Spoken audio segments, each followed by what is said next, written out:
இந்த பக்கம் வந்து காலேஜ். கம்முனு அப்சரா கம்முனு டிஸ்ட்ராக்ட் பண்ணாத. இந்த பக்கம் போனா காலேஜ். 3 வருஷம் நல்லா படிச்சுட்டு காலேஜ் லைஃப் என்ஜாய் பண்ணலாம்.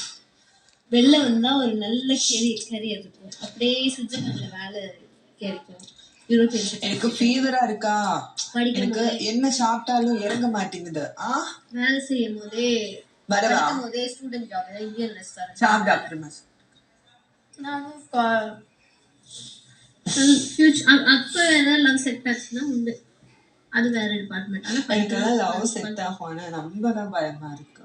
அந்த கோல் எது நான் ப்ரிஃபர் பண்ணுவேன். ஆனா இல்லடி முக்கியமான லைஃப் மேட்டர் வச்சு அடிக்கிறது என்ன. இந்த பக்கம் இது இந்த சைடு, அது அந்த சைடு. என்ன பண்றது, இதுக்கான நான் செலவுகள் செய்ய வேண்டியது இருக்கும். இது ஒரு பெரிய இன்வெஸ்ட்மெண்ட். நீ வந்து நான் என்ன சொல்றேன்னா, இதுல வந்துட்டு ஒரு 6 month கஷ்டம் தான். போதும், ட்ரை பண்றேன்.